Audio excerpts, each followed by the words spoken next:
Mr. Huff. Today I'll be talking about the origin about Macbeth. Let's start with talking about the person who states a quote I choose. Donald Arthur Stauffer was an American literary critic, novelist, and professor of English who spent the majority of his career at Princeton University. He comments on Shakespeare's famous play Macbeth, which he states that the theater of the essential struggle is in Macbeth's mind. Macbeth is his own antagonist and fights a doomed war not only against the world, but against himself.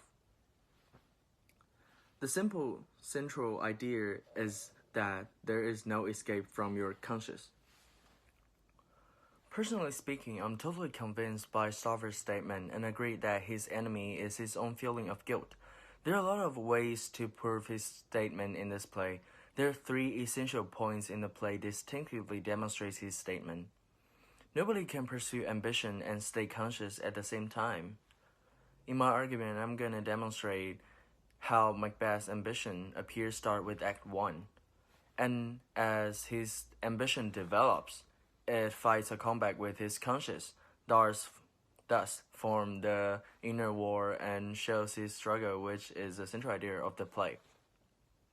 Firstly, Macbeth is lured by the witch's words about becoming the Thing. Thus, his ambition triggers him to commit sinful murders, which leads to his inner conflict, which is in his mind. The problem starts. For example, but only vaulting ambition, which overlaps itself and falls on the other. By using the word vaulting, Macbeth is saying his ambition will keep pushing him forward, but the result is fall. His words imply that he now has a conflict with his ambition, but he lacks ability to control the outcome. Okay, let's move on to the result that the conflict causes. While Macbeth is in the Thing's room, he sees the unrealistic target, dagger, offered by his mind. As he talks to himself, is this a dagger which I see before me? The handle toward my hand? Come, let me conch thee.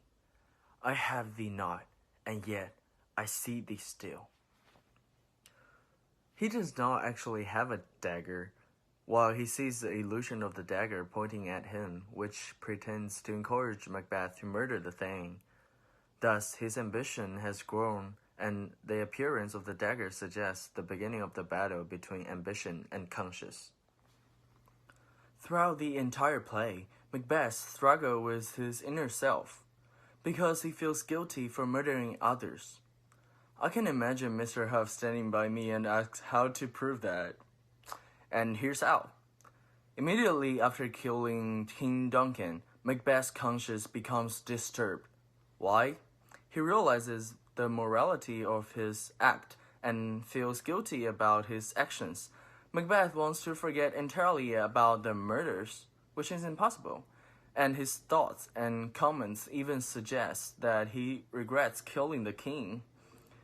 As Macbeth states, will all great Neptune's ocean wash this blood clean from my hand? No, this my hand will rather the multitudinous sea incarnadine, making the green one red. He uses imagery to relate his sense of guilt. Multitudinous means vast, and incarnadine means bright crimson or red, which shows the audience a picture of how his guilt is so monumental that it will damage the ocean by turning it the color of blood. Macbeth's worst enemy is himself, which suggests his unforgivable things, which are like the vast ocean, cannot be cleaned. Therefore, Macbeth's ambition and guilt are opposing emotions that creates the inner conflict, which continues to expand. Since Macbeth knows the immorality of his act, his guilt-ridden conscience continues to be bothered. Thus, idea is validated through a confrontation with the ghost of his friend, Banquo, whom he had killed. Banquo's ghost is a manifestation of Macbeth's guilt and fear. After encountering the ghost, Macbeth related the fear to his wife by stating, "Blood will have blood. Augurs and understood relations have, by maggot pies and thoughts and roots, brought forth the secrets man of blood." Blood will have blood means the wrongs a person commits will revisit him or her.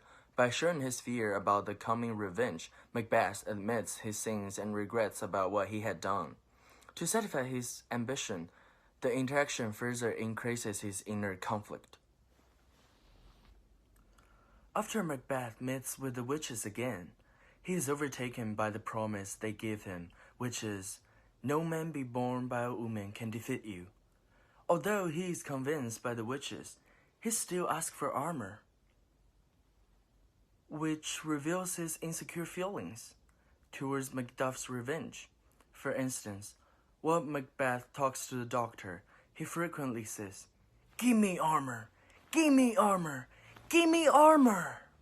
Despite the fact that he has a confirmation that no one can defeat him. He is so conflicted that he's requesting armor even though he thinks he is not defeatable. Armor, which means afford protection.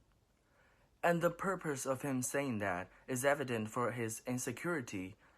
To further stretch the point, at the very end of Act 5, Macbeth realizes there is no meaning of fighting for the king's spot because he's not going to win, which demonstrates his conscience has defeated his ambition.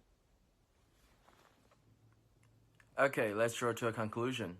Therefore, Macbeth's ambition develops through his sinful murders and starts a comeback within his mind. Ultimately, the war ended by his conscience defeats his ambition. Ambition is good to a point, but when it overtakes a person's sense of right or wrong, the resulting conflict leads to immorality, which appears in a person's character traits. Okay, that's all my oration. Thanks for listening.